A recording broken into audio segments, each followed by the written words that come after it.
Hey everybody, how you doing? Great, I'm Eric Steenstra with Vote Hemp. Thanks for being here today. So I'm going to do my best with the conditions here to try to project my voice. Hopefully you'll be able to hear me okay.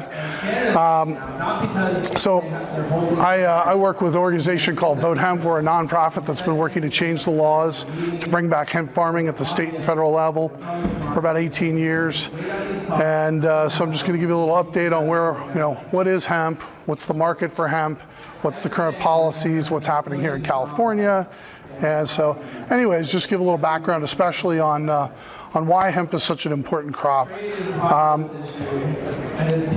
It's a distinct variety of the cannabis plant. Typically, the varieties of hemp that have less than 1% THC in them, they're lower in cannabinoid and resin production than most of the drug-type varieties. Traditionally, they've been grown for fiber and seed, but they do contain cannabinoids and can be used for, for other purposes. So most other countries around the world have been growing hemp. China, the Europeans have been bringing it back. The Russians, Canadians have been doing it since about '98. And I like to give the analogy about hemp just sort of being like the cousin, like two dogs. It's the same species of the plant. They're all cannabis, just different varieties of the plant. So. Hemp is really, it's a very healthy plant. It can be grown without pesticides. It doesn't use a ton of water. It's better than, say, for example, cotton, significantly. Its fibers have antimicrobial and antifungal properties, which can be very useful in textiles and different things. The woody core has some really great uses. I'll show a little bit more about that later. The seeds are super nutritious. Hopefully many of you have seen some of the hemp foods products in the different stores. We'll talk about that in a little while. And then of course there's the cannabinoids I mentioned that come primarily from the flowers. So hemp's also a very sustainable crop. It competes very well with weeds. If hemp is grown densely, more like a fiber or seed crop, and it gets a canopy growing up, typically the weeds will just be completely, the field will be in excellent condition at the end of the year. It also has a really deep taproot, as you can see here. It gets once it gets established and goes down into the soil, it can pull up nutrients from the subsoil. That's real positive. And it produces a lot of fiber in a very short period of time. You could replace trees as a source for that. And then all parts, you can grow it across all different regions of the United States. So hemp's also a regenerative crop. This is a crop that was grown at Rodale Institute in Pennsylvania. They got a license in 2017, and they got funding through Dr. Bronner's and Nativa to do research on hemp and to look at how it could be used in an organic system. And so far, they haven't completed their research, but so far they've got very positive results on it. And here's a quote from the farm manager, Ross Duffield. So we think it's going to be an important crop as part of bringing back regenerative and organic agriculture nationwide. So here's a seed crop. You can see if it's grown in agriculture, it's planted typically in rows and spaced maybe 5 to 8 inches apart. And these are shorter varieties because they're not trying to produce the fiber. Farmers are typically getting anywhere from, on organic side, they're getting around $1.40. I've seen it as high as $2 a pound at the farm gate price. So that's for organic. So farmers are making money on it. Here's some of the primary derivatives that you get from the hemp seed, right? You've got the hulled hemp seeds, which is with the shell removed. Then you can get a protein powder from the seed cake after you press the oil, and then there's a hemp seed oil. Incredible array of different things you can make from that. I'll go into it a little bit more here. So pretty nutritious. You can see a little bit of breakdown here, what's in the seed. It's very high in protein. It's a complete protein. It's got a lot of fats, but most of it is the good fats. We have a lot of omega-3 and omega-6 essential fatty acids in there, and a number of other phytonutrients. So it's high in magnesium. So anyways, and if you've compared it to, say, to soy, it's more digestible than soy crops. Here's an example of some of the hemp products, food products that you might have seen in the stores. Everything from granola and snack bars, protein powders, non-dairy milks, and a number of other items. And then, of course, the seed oil is being used a lot in body care products. I've seen it in soaps and lotions, just a huge range. The oils can also be used in industrial applications as well, even as a fuel. How does the oil production compare to other oil crops like canola oil or other things that are bad for you but often used because they're cheap? You know, the cost at all? The cost to produce is pretty comparable. I mean, somebody who's processing seeds for oil would be able to take hemp or flax or different types of seeds in the same system. So, and it's pretty competitive to other seeds, oil seeds. Here's some of the body care products that you can see, of course, as I mentioned, and we're starting to see them and get into more and more retailers are carrying hemp products now. Here's a little bit more showing you about the stalk. You can see now a cross section of the stalk there. This inner core, that's the woody part that I was talking about, the hemp hurd. And then the outer green part there is what, once dried, is what's called the bast fiber, and that's the long fiber. My shirt is made out of the bast fiber. You can make composites. I'll show a little bit more about that in a second here. This is an example of a fiber crop. You can see how it's really grown very densely. And so it really, remember what I mentioned about the weeds? You can see there, that crop is just taken over the field and it's clean at the bottom. The composites, this is a really interesting application. So traditionally hemp was used for like ropes and canvas and different textiles, but now we're coming up with new applications. A number of automakers are using this, and it's not just these high-tech new cars, but also BMW has been using hemp fiber in their door panels since 2004. Literally millions of cars on the road. If you see a BMW on the street, most likely the door panel has a hemp fiber-based composite. You can see some of the parts there, a lot of these interior parts. The cool thing about them is they're lighter weight than what they used to use, which is fiberglass. They're also are recyclable at end of life, so they're much more sustainable, and they perform better in a crash test. So they don't splinter and potentially become injure somebody inside the car, and also they reduce the weight of the car, so you end up with more efficient, fuel efficient vehicle. There's another example showing that, and then in addition to that, there's some other interesting applications with the fiber. There's a professor at Clarkson University who figured out a way to take hemp fiber and convert it into a material that can replace graphene, which is a super expensive material. It's used in superconductors and high-end batteries. So there's some really interesting applications from this basic farm crop. We talked about the hurd before. That's that woody core. If you take the hurd and you mix it just with lime and water, you can come up with a material called hempcrete. And this has really great insulative properties. Because of the cellular structure that's in the hurd, it still breathes naturally. And it's also it's reduces mold because of the lime mixture in it. And like a 12-inch hempcrete wall has an R factor of about 25, so it's very energy efficient. A number of hemp home projects have started to pop up, but it's still a very small number, and the local building code people don't know how to deal with it yet because it's a new material, but we're developing that. So this is a little bit more of like a look at a block made out of it. They started this in Europe, actually. So I also forgot to mention that it's fire resistant. It is huge, actually, and there's places where, obviously, there's been huge fires here in California. If it had used hempcrete, it might have helped some of those homes to survive, or at least give them a better chance. It's also pest resistant. And the other really cool thing about it from an eco-friendly standpoint is that it sequesters carbon. So when a plant grows, it takes in all this CO2.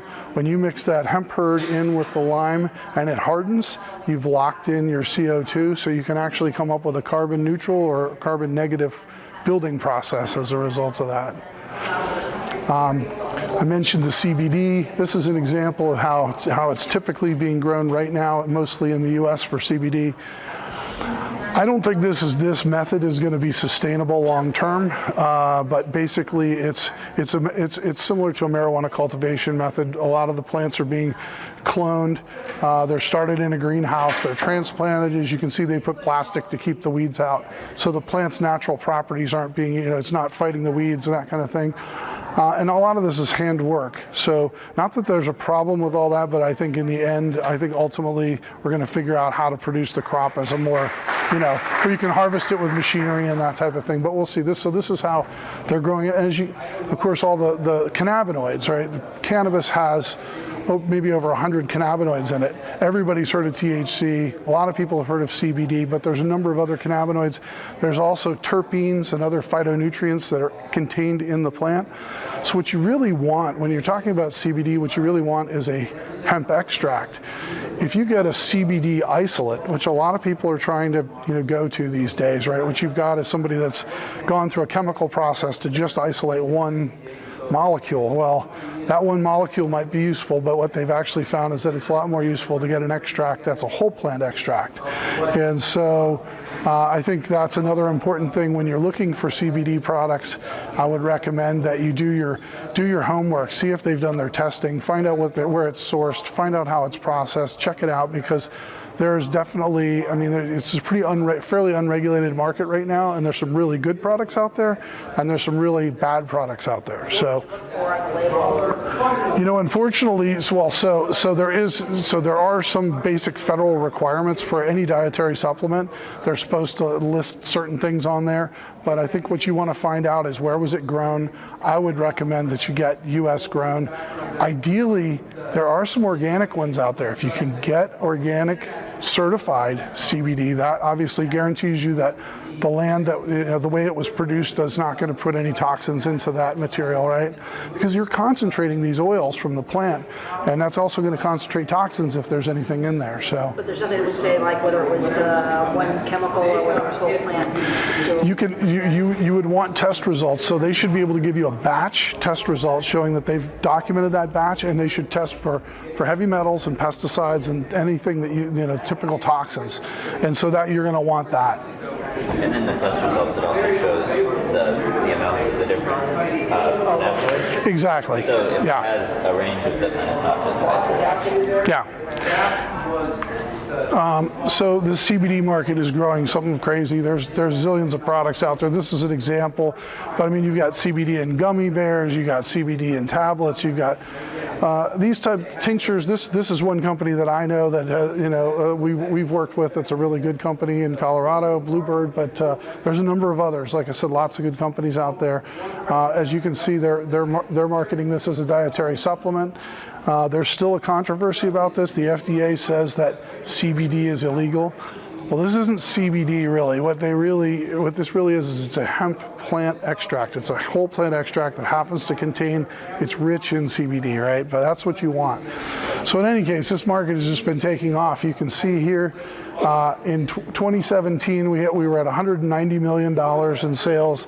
This year, we were expected to hit about 260, and by 2022, the estimates are $650 million in sales. So these products are starting to pop up in stores all over the place, and it was just your mom and pop co-op or over the internet, but now it's like getting into a lot more stores and a lot of manufacturers coming in. So this is the overall foods market, or the overall hemp market as of 2017. The CBD, as I was at 190 million. You can see foods were at 137 million.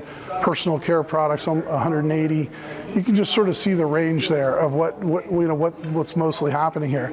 Long term, I think right now we don't have a lot of processing for hemp in this country.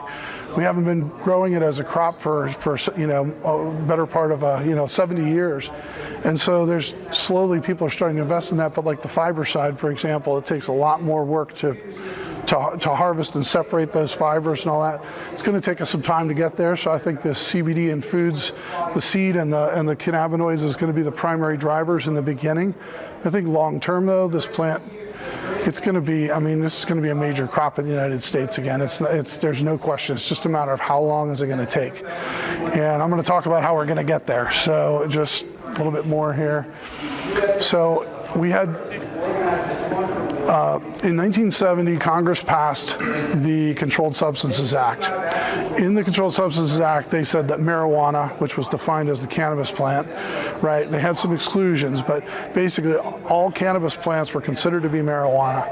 And they did make an exclusion that said if you had fiber or stalk, that was excluded, but you couldn't have it on, you couldn't have a whole growing plant, you could just have the stalk or the fiber, right? So essentially saying that, you know, if somebody grew a plant in another country and they separated it out, you could possess that part. You could also possess seeds or the derivatives of the seeds as long as the seeds were sterilized or incapable of germinating into a plant. That's what the federal law, definition of marijuana actually says in federal law. So that's how the hemp industry started in the 90s when I got into this and started working in the industry.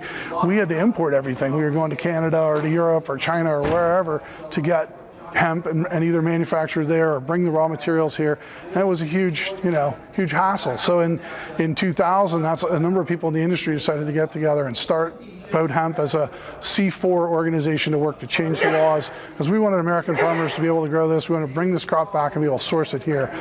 So our big breakthrough, 13 years later, Congress passed the Farm Bill. And in the Farm Bill, we managed to get an amendment in. Jared Polis from Colorado put in an amendment to allow for university research. And ironically, one of the last people you would expect to be an ally of the hemp industry ended up turning out to be Mitch McConnell. Because of what was happening in Kentucky, he was opposed to hemp. For many years, he wouldn't even talk to us. But the agriculture commissioner there got elected on the platform to, he was a Republican agriculture commissioner, he got elected on a platform to bring back hemp in Kentucky, and McConnell had to start paying attention. And he did. And he expanded the language to actually say not just university research, but he said departments of agriculture could grow it. And they added in the word pilot programs, and they said that the research could include marketing. That gave us enough of a foothold that we could work with, right? So they passed what's called Section 7606 of the Farm Bill. It was included in the bill that was signed by President Obama in February 2014. So from that, we started seeing these state pilot programs, right? The big leaders in the beginning were Colorado and Kentucky, but I'll talk a little bit more about where it's going after and a couple more slides here. So in any case, Section 7606, that was the beginning breakthrough for us, is to be able to get hemp back as a crop. I already mentioned a little bit about it, but it defines industrial hemp as distinct from marijuana. It's at 0.3%. We don't think that's a high enough definition, but it was what we could achieve. That was what they had in Canada. It was what they had in Europe. Actually, Europe even went lower to 0.2. So while it's not perfect, it's what we could get as an industry. And then the projects right now have to be conducted under the authority of the State Department of Agriculture. So technically, the Department of Agriculture has to certify your location, and they have to register you, right? And there also has to be a research purpose. It doesn't have to be complicated. Any kind of research purpose can qualify, but you have to be conducting some type of research as part of your project to be legal. So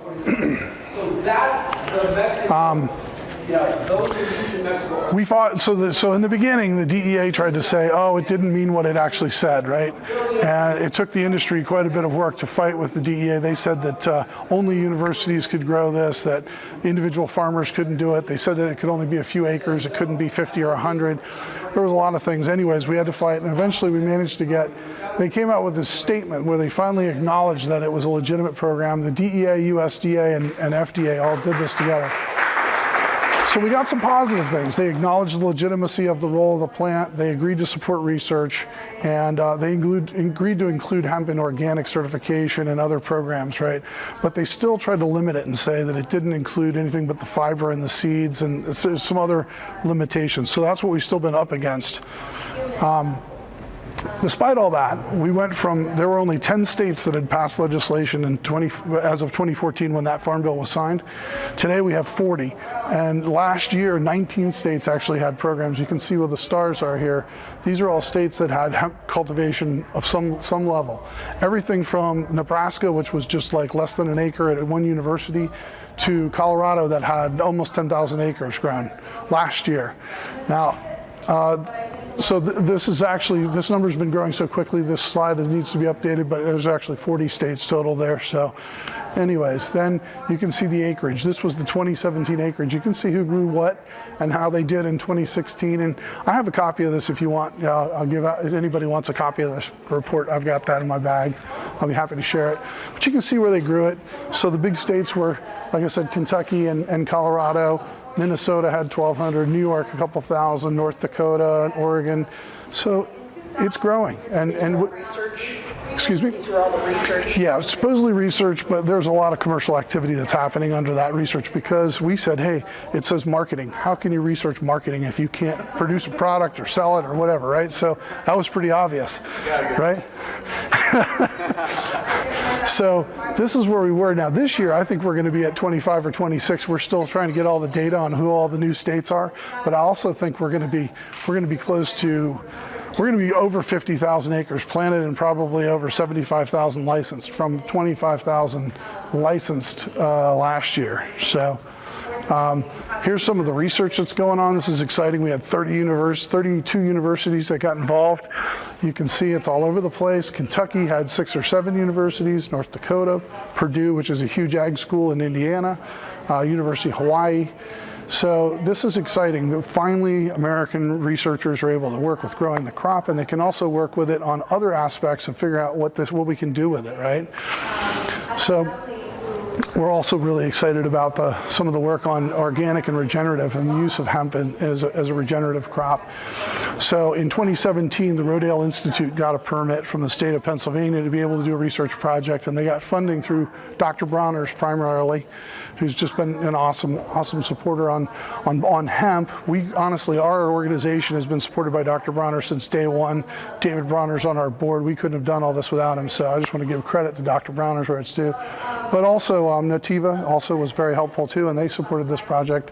So in any case, it's a 4-year study, and they're looking at variety trials to see which different varieties, how they'll do, and also look at weed suppression and other aspects.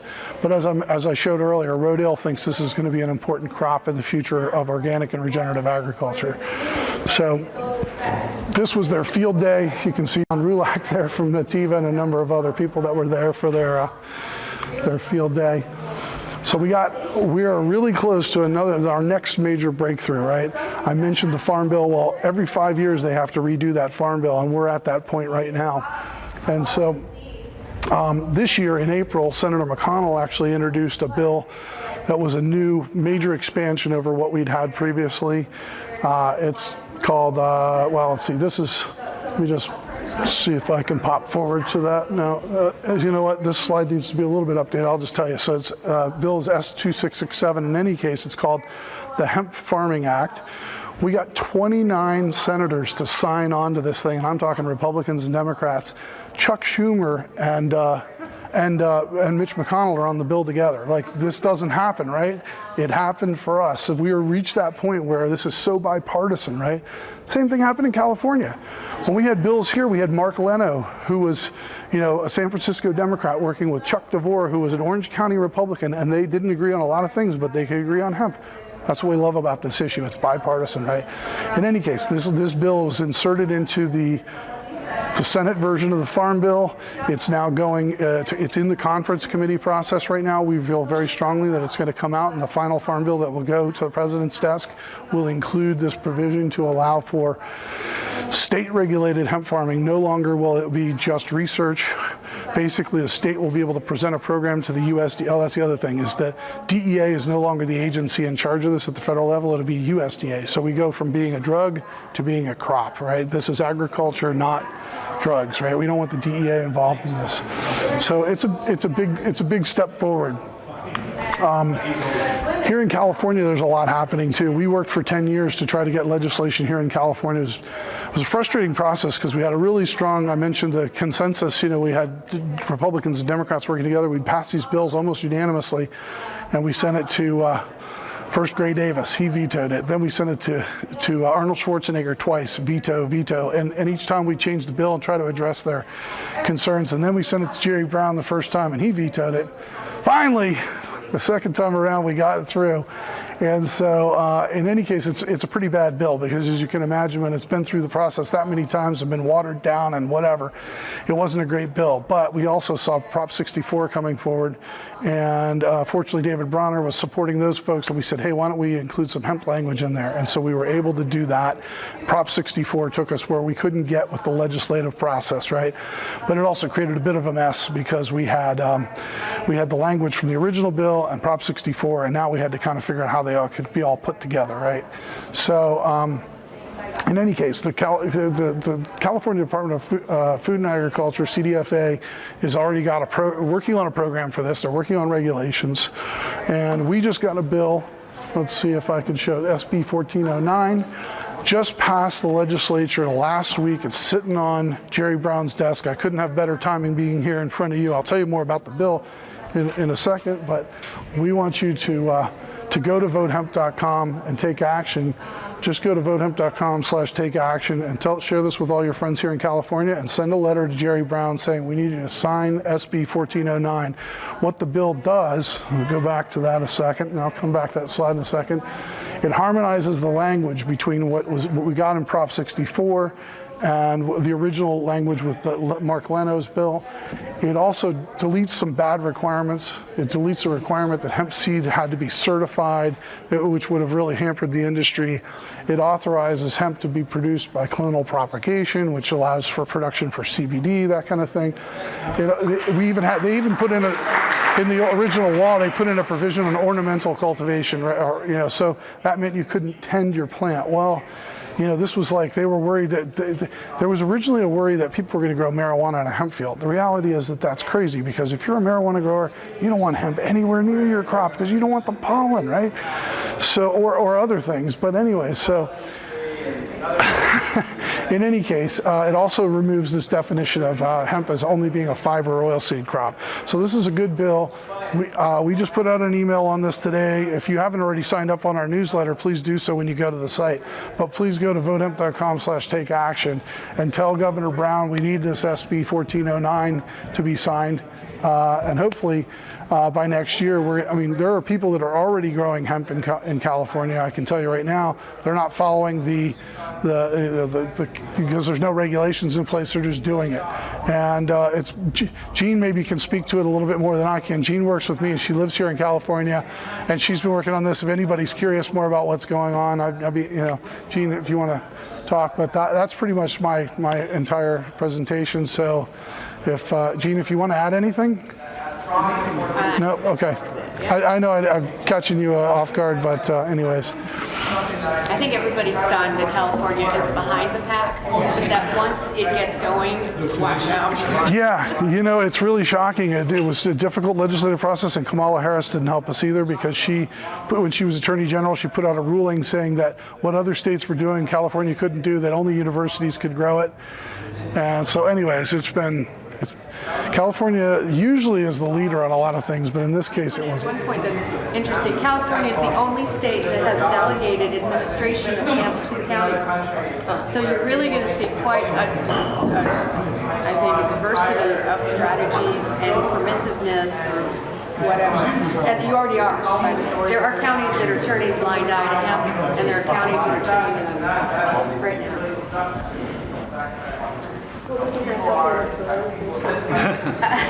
Actually, they might be both. I have tons of questions. Can I start? Yeah, absolutely. It's wide open. Are there any studies on what I've learned about hemp is a follow crop that also helps other cycles of both crops? And to put it into rotation actually benefits the whole cycle. So it can be very beneficial. For example, hemp does use a fair amount of nitrogen. So if you rotate it, for example, with alfalfa, you can get a really good cycle going where the alfalfa or other legumes will fix nitrogen in the soil. Hemp can take it out. It's also good because of the way it leaves the field, right? So a lot of farmers have to, traditional farming, they go and turn over the soil in order to get rid of the weeds. Well, that's not the best practice we're learning, right?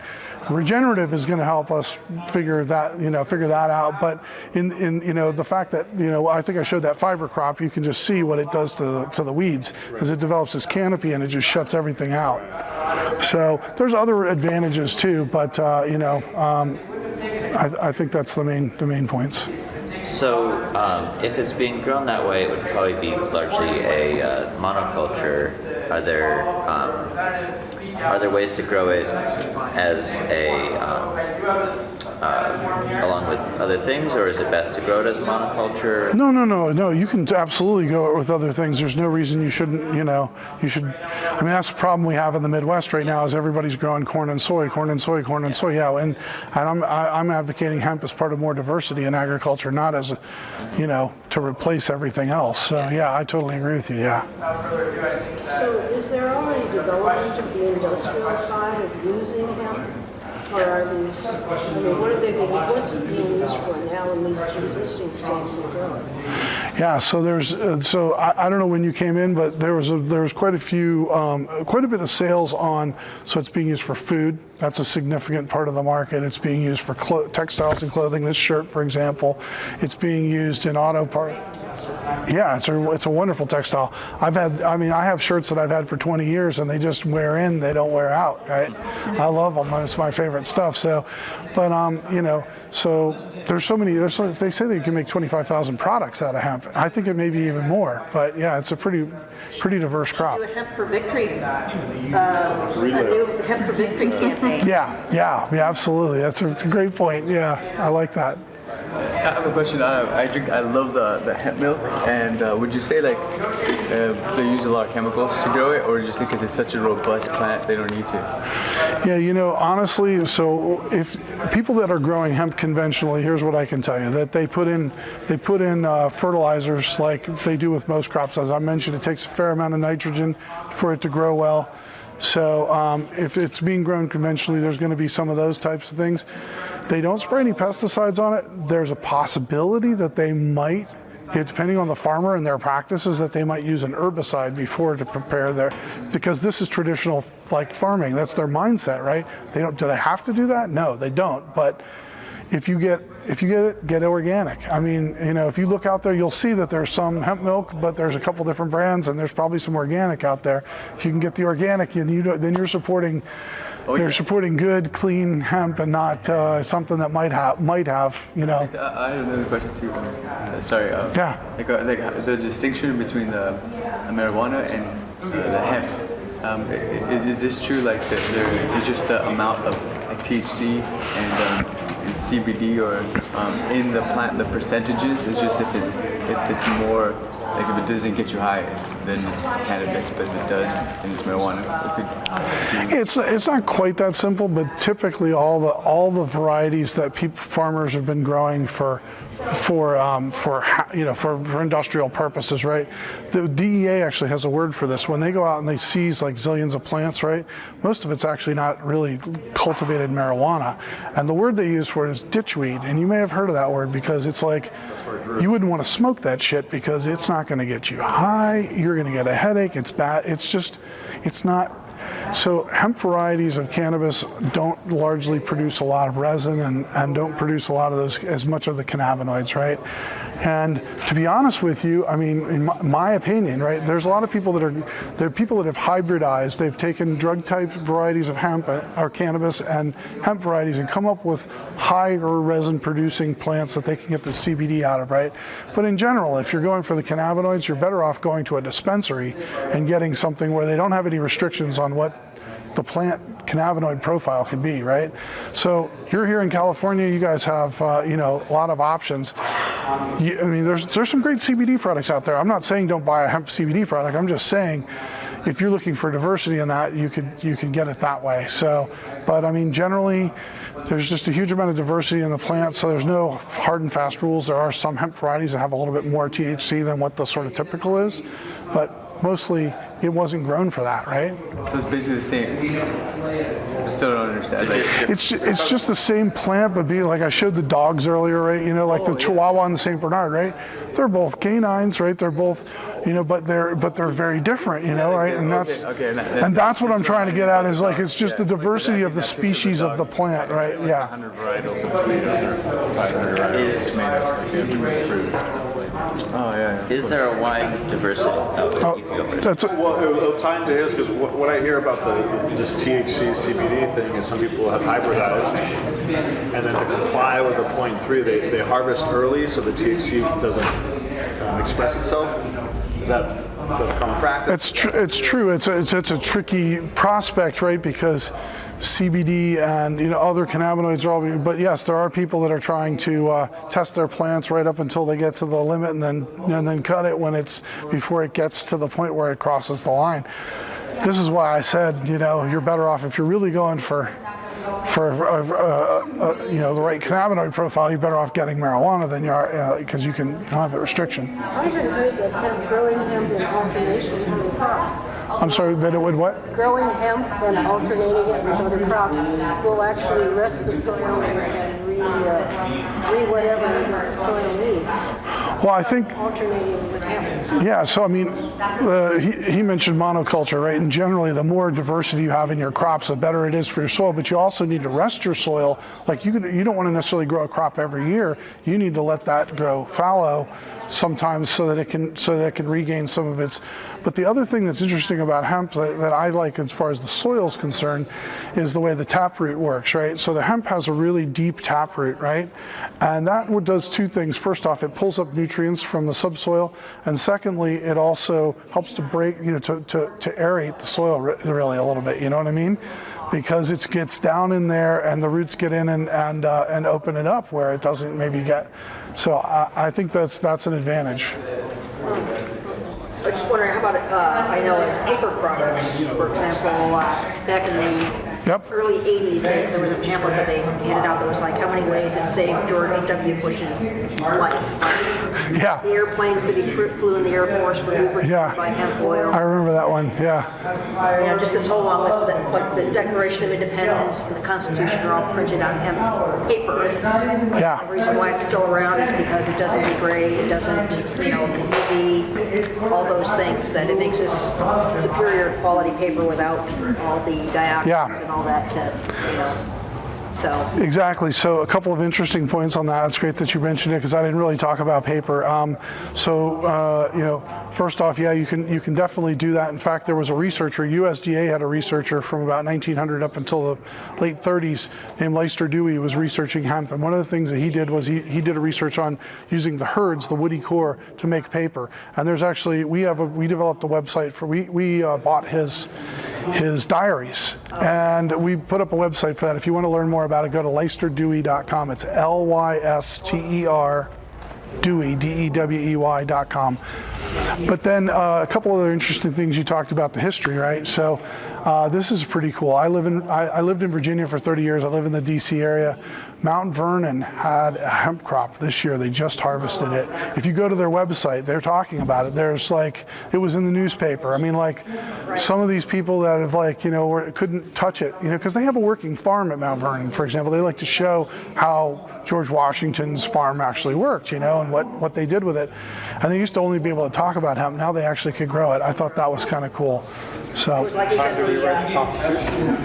well, I was going to say, actually even the sails of the ships were all made from hemp, the original Levi jeans. absolutely. And they said that the sails of the ships would have disintegrated halfway across the ocean if they'd been made from copper, from cotton fiber. Yeah, exactly. No, the hemp was really durable. Yep, absolutely. I'm curious, you talk about all these different products. When I look at crops and ag, you always kind of break it down to what's your revenue per acre. Yeah. And can you kind of stack those revenues with the different products, or really you're growing one product and can only use one revenue source? So now you're dialing in on something that's really important, and I think that's using as much of the plant as we can use, right?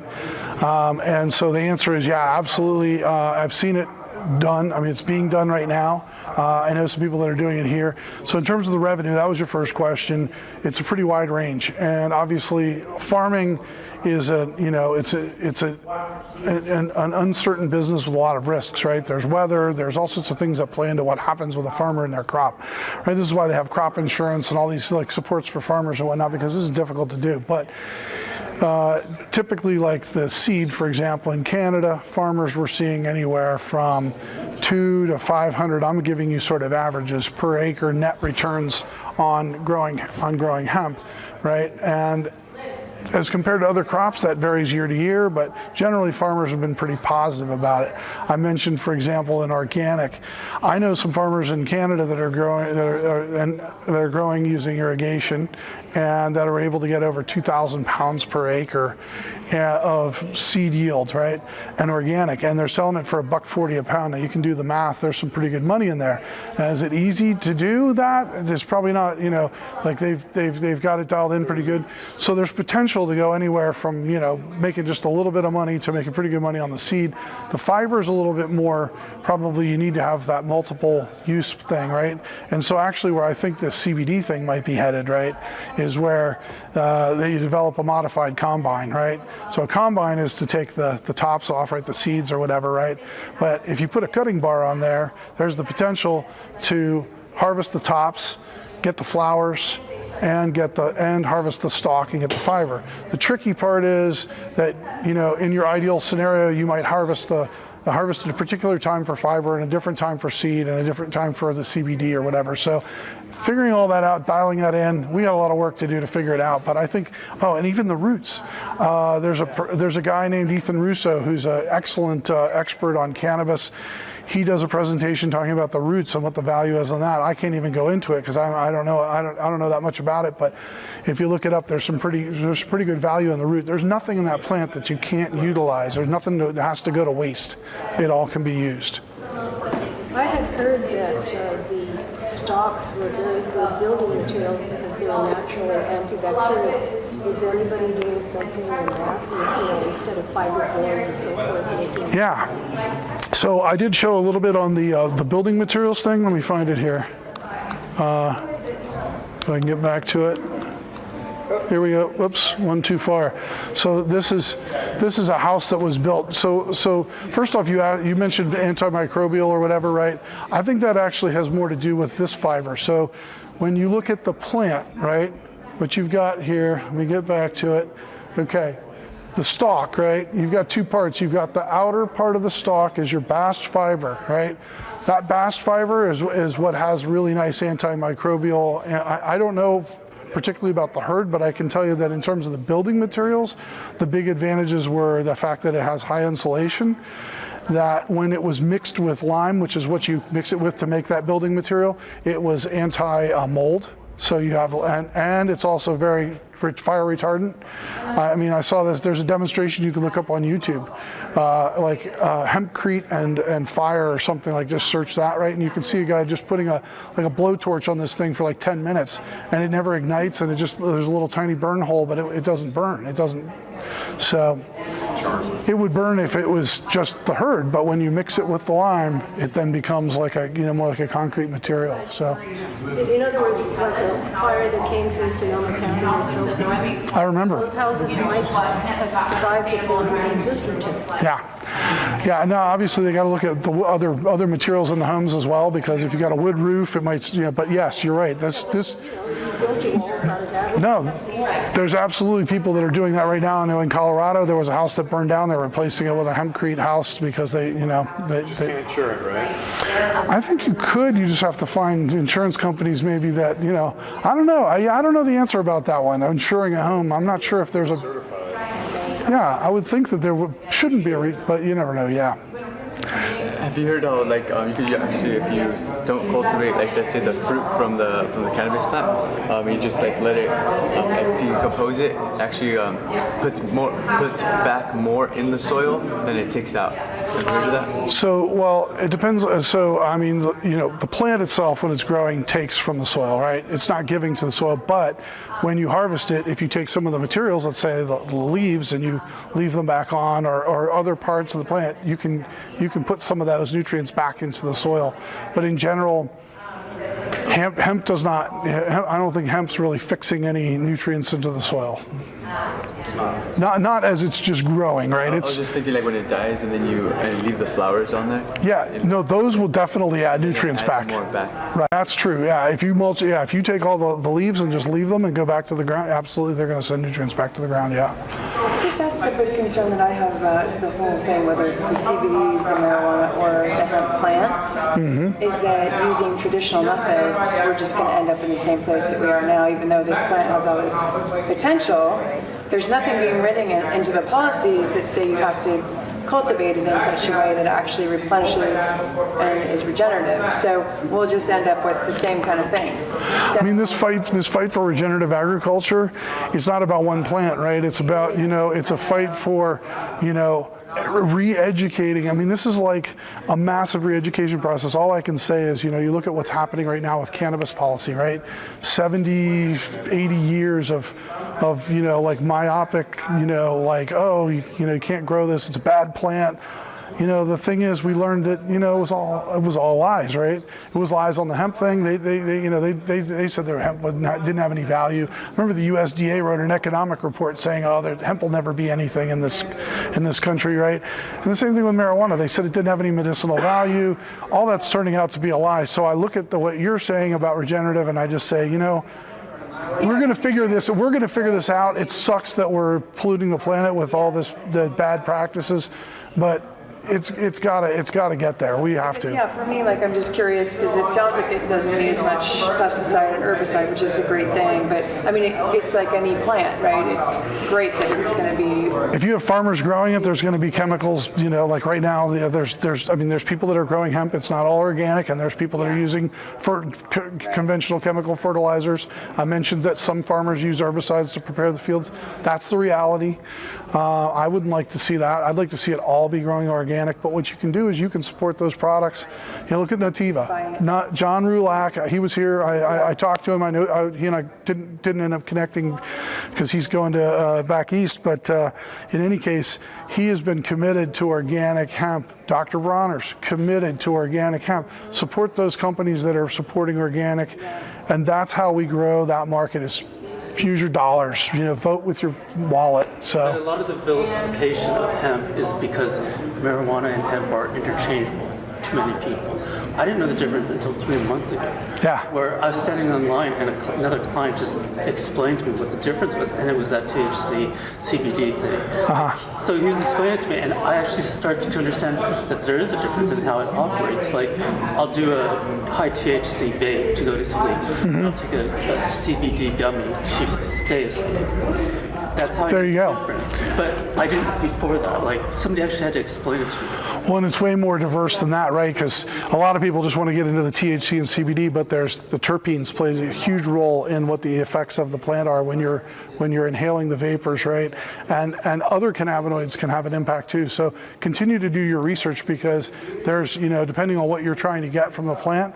Bottom line is our body has an endocannabinoid system that doctors essentially don't even know. Most doctors you talk to don't even know about it, right? And that system within our body has receptors that receive these, that interact with the cannabinoids, and that system regulates the body, the homeostasis in the body, it regulates that. So our body produces natural cannabinoids inside the body, endocannabinoids, endogenous cannabinoids, right? And then you got cannabis, right? And so this is going to be amazing science. I think we're going to learn more and more about this plant. It's pretty incredible potential, but I'm glad that you learned that, so. Somebody actually just told me, I was like, what the hell's the difference, because he kept using hemp as a specific word. You thought, it's just marijuana. Marijuana, I got you. The government thought that too for a long time. Right. Well, and doctors don't mention this because they're used to prescribing drugs, medication. Yeah. And, they can't regulate this, so. Yeah, I mean, unfortunately, a lot of the stereotypes have set us back, right? The idea of Cheech and Chong, right? Everybody so most doctors are afraid to think of the cannabis as medicine because they think of it as like something, like, it's just for getting, getting stoned or whatever. Until 1917, it was open use. I know we had all these cannabis medicines. In fact, Eli Lilly and, Park Davis and those guys created tinctures with all this stuff back in the day, right? So we're just going back to but there was a lot of I mean, thank God for Jack Herr. That's how I got into this industry, was through a guy named Jack Herr who wrote a book called The Emperor Wears No Clothes, and he opened my mind to what, all the history in this plant. So, Jean, did you have some? I had a question, clarification on the organic versus conventional. I don't know if you mentioned that hemp is a phytoremediator and it actually pulls toxins. I didn't mention that. That's a great point. It pulls toxins out of the soil and it's actually used, right now they're testing, trying to clean up mining sites and used it in Chernobyl. So the big concern anyone should have is that anything grown conventionally is going to accumulate whatever toxins. Well, this is it. It's a bioaccumulator, right? So it does take, that's what I was saying, it takes things out of the soil. That's why you want it organic, because if there are heavy metals in your soil, if there's pesticides or some other stuff from a previous crop, it will accumulate those things into the plant. We haven't done a lot of research to see like how much of that gets up into the seeds and all that kind of stuff, so we need to do more, but still, obviously, yeah. Glyphosates using hemp? Yes, you can. Well, so there's none of those things are, So glyphosate is a chemical. yeah. So, but Break down that. yeah, if there's glyphosate in the soil from a previous crop, yeah, hemp could potentially pick up some of those. Yeah. Right. How much of it is evaporates in the atmosphere? How much of it washes away? I don't know all that stuff. I really don't know the answer, but it can pick up things in the soil. You can use it to clean. Jean mentioned the phytoremediation. They actually have used it for that purpose on mining sites. Even in Chernobyl, they had tried to grow some hemp to see if they could clean some of the new. But of course, what you're really doing there, just so I can be clear, is you're moving the toxins from one place to another. You've taken them from the ground, you've put them into a plant. Now you still have to figure out how do you treat, how do you dispose of them, whatever. So hemp can be something to remove toxins, but it's still, then you got it in the plant. It doesn't just disappear.